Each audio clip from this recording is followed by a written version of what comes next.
The U.S. President Joe Biden has delivered a State of the Union address to Congress, saying that the U.S. seeks competition with China rather than conflict. Biden also stated that the U.S. will cooperate with China for interests, and countermeasures will be taken if national sovereignty is threatened, such as the Chinese balloon that accidentally slipped into U.S. airspace. Well, in this edition of the Spotlight, we will look at this relationship, which China wants non-interference, while the U.S. seems to be on a war path. First, let me introduce our guest for this edition of the Spotlight.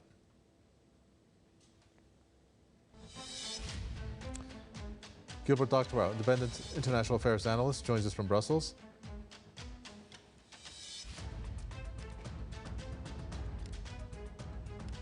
Also joining us is Elijah Magnier, journalist and political analyst, who also joins us from Brussels. Gentlemen, welcome to you both. Gilbert Doctorow, let me first start with you and see what you think about this particular statement coming at the State of the Union address of Biden, where he said, "I'm committed to work with China where we can advance American interests and benefit the world, but make no mistake, as we made it clear last week, if China threatens our sovereignty, we will act to protect our country." And we did, in reference to that balloon. What do you think of that? Well, the words are diplomatic. The words have been very carefully chosen. However, how much depends on Mr. Biden individually in the formulation and in the deployment of U.S. foreign policy is something of a puzzle. He has, going back to November and his meeting with Xi, he has come out as in a statement-like way, calling for cooperation and for a well-contained relationship with China. However, after each of these events, after each time that Biden comes out looking reasonable, there are actions by his administration which put in jeopardy all of the reasonableness that were in his words. I very much anticipate the same will be true now. What Mr. Biden says to Congress in the State of the Union message has to be seen as conciliatory for the sake of the American public. The reality is something that we'll see in the coming days and weeks. Well, Elijah Magnier, when Biden says, if China threatens our sovereignty, we will act to protect our country, and then he says, and we did. Well, China, can it not say the same thing when it comes to the U.S.? I mean, if the U.S. approaches that way, then China should obviously, as an equal, do the same, right? Oh, yes. This is for Elijah. I'm sorry, Gilbert. Go ahead, Elijah Magnier. Potentially, yes. However, China is offering a complete different model from the U.S. The U.S. is a warmongering state that since Second World War is waging wars against several countries because that enrich the United States economy. However, China has not been engaged in the arms race between the Americans and the Soviet Union before the perestroika and was building its economy. Therefore, regardless the numerous provocations that the Americans are trying to push China into, particularly in Taiwan, but not only limited to Taiwan, by pushing Japan to increase its budget for defense by Britain going to Japan and signing a defense deal by the Americans selling $1.5 billion worth of weapons to Taiwan, by seeing all the Americans officials visiting Taiwan, and at the same time, the level of hypocrisy of the United States administration when saying we recognize China and Taiwan are one country and Taiwan is part of China. However, they behave like Taiwan is a completely independent, it's a military base, and it's a place that is under the US control.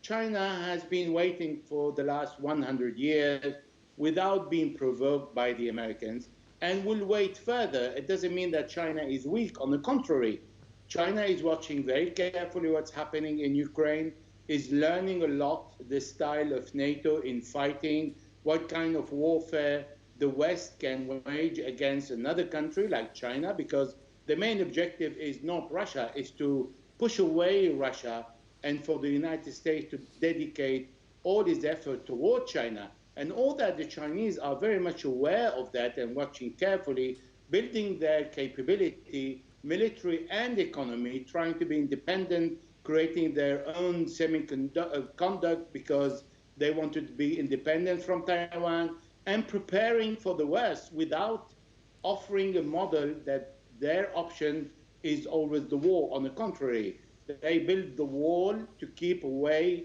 from the rest of the world and not to go and attack. They are building a prosperous economical alliance with many continents because they're saying you become rich and we become rich with you. And they're not saying we occupy you and we destroy you like the Americans did.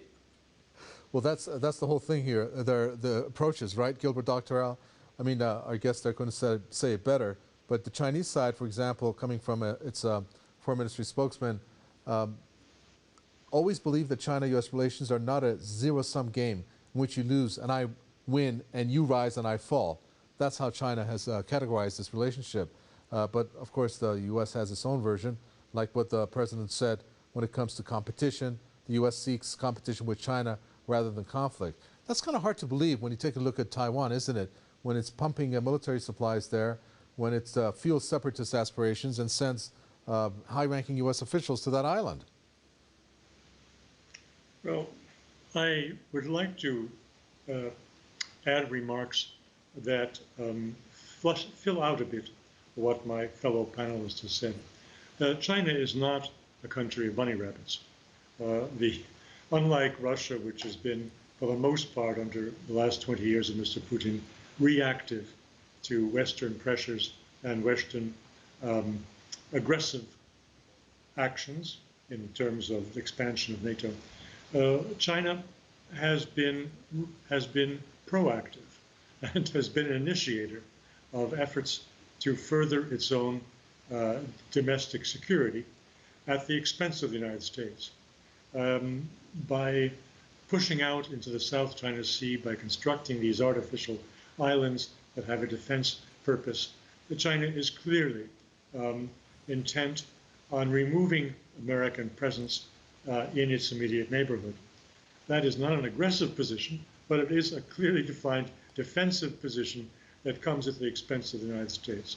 And in light of that, American behavior has to be interpreted as in part responding to the Chinese efforts. In this way, when I speak in this way, we have a situation that is very different from NATO expansion up to the borders of Russia.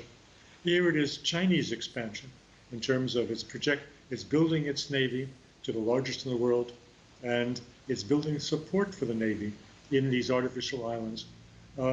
They are proactively extending their military strength in their neighborhood. Do you agree with our guest there, Elijah Magnier? Because in a sense, it's a reaction to some of your statements that you made prior. Well, it's very nicely put. However, China is not building military bases around the United States.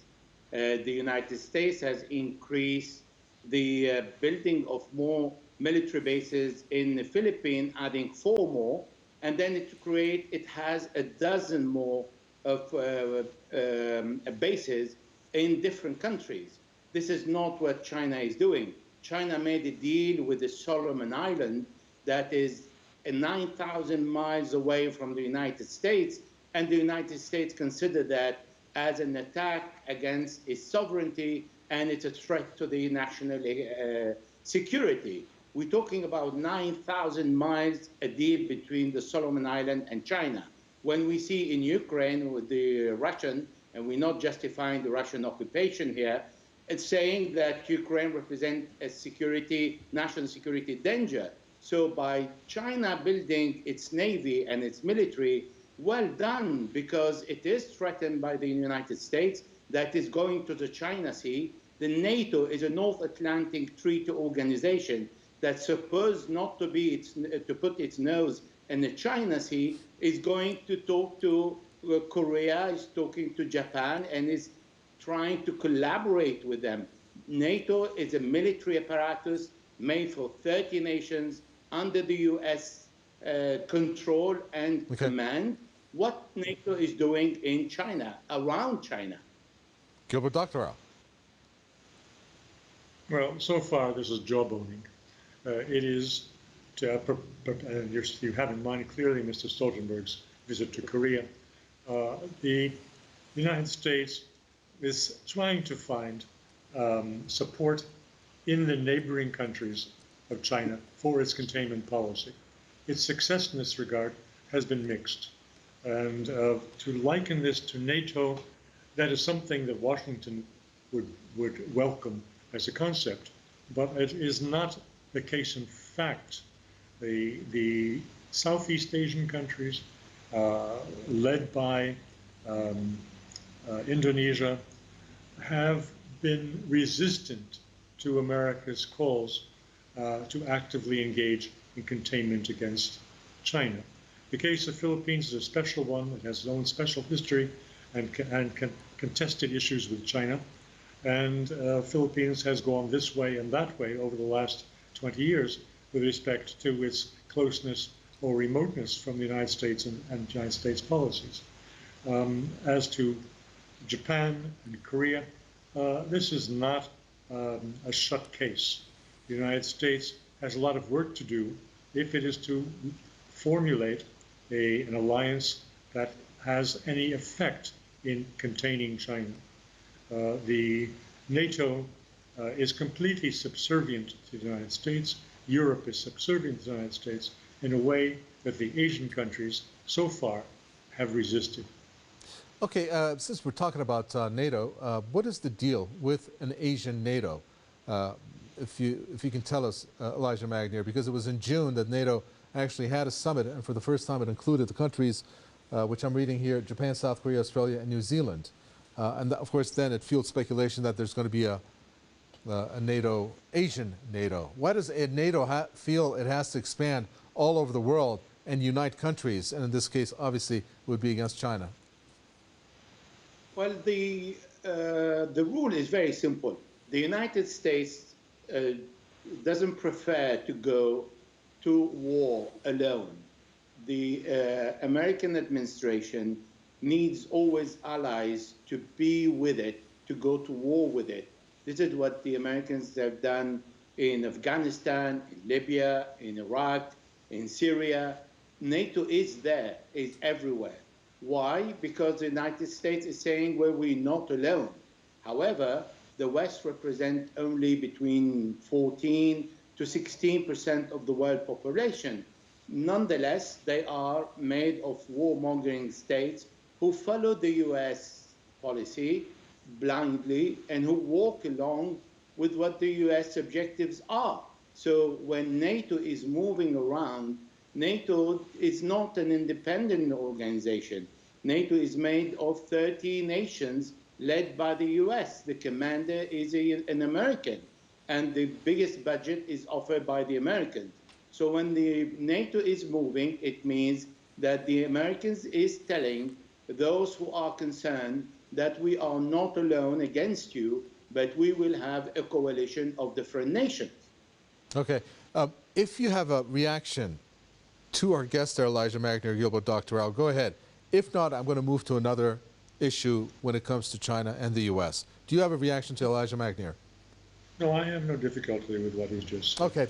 So let's move to one of the things that stands out when it comes to this relationship, and this I believe was really something that was put out there strongly, and I'm going to come from the U.S. side, from Anthony Blinken. This is going back a few months, calling China the most serious long-term threat to the world order.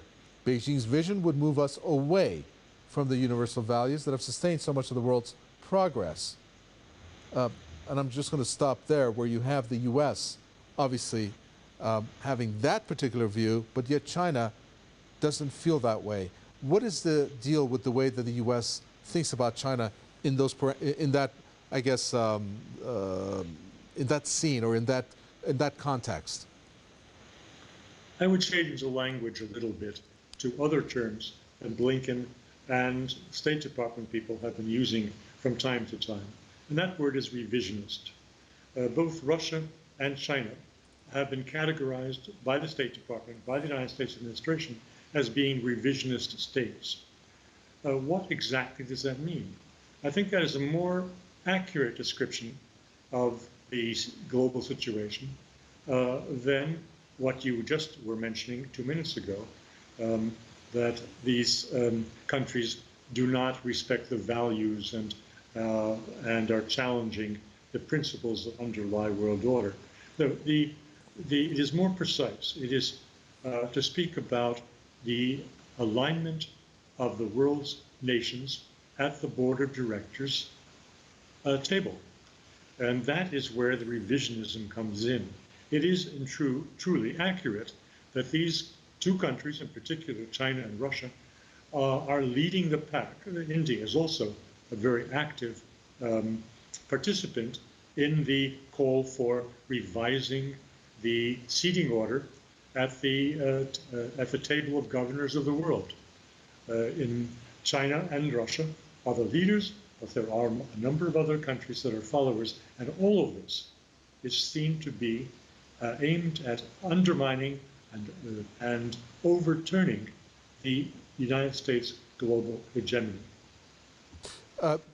And to just finish this particular topic off, Elijah Magnier, you have a U.S. Senator that says we have different visions for whether the world should be safer for democracy or authoritarianism. When you have a U.S. Senator say that, where this particular senator said the world of Chinese President Xi Jinping's vision would be unacceptable, why does the U.S. think that their way is the way that has to move forward and not any others, especially China's? The problem is the Chinese, the Russian, the North Korean never claimed to be democratic countries.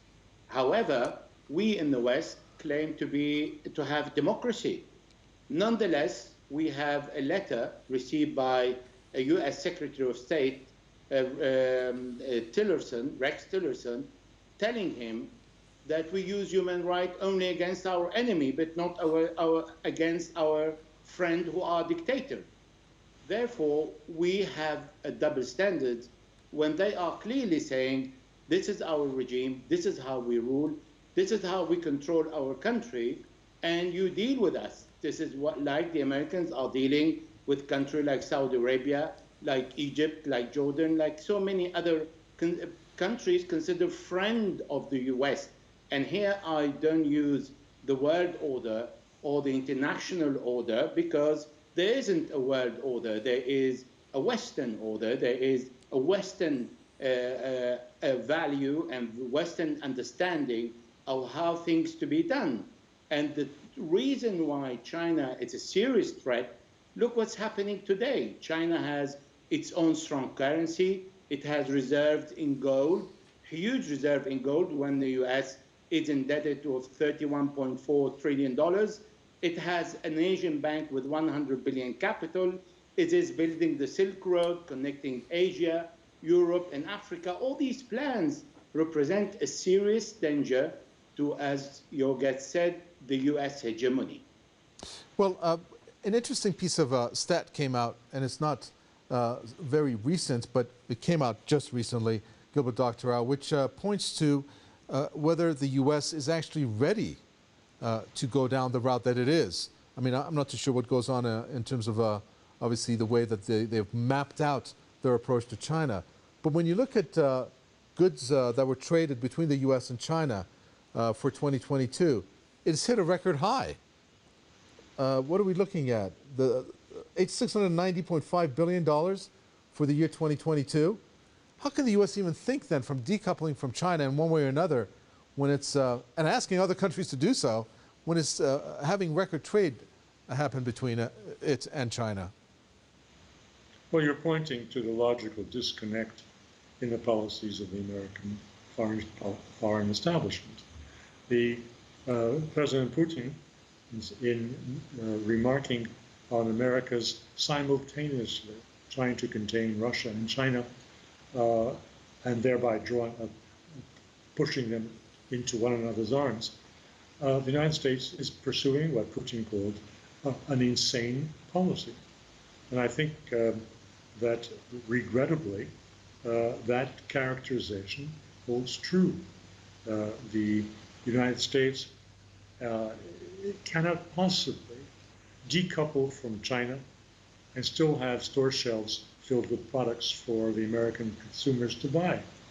This is a long-term process, but the United States is concentrating on several very sensitive areas, and beginning with semiconductors, to contain China's growth and prevent its further expansion as a global power at the expense of America's position.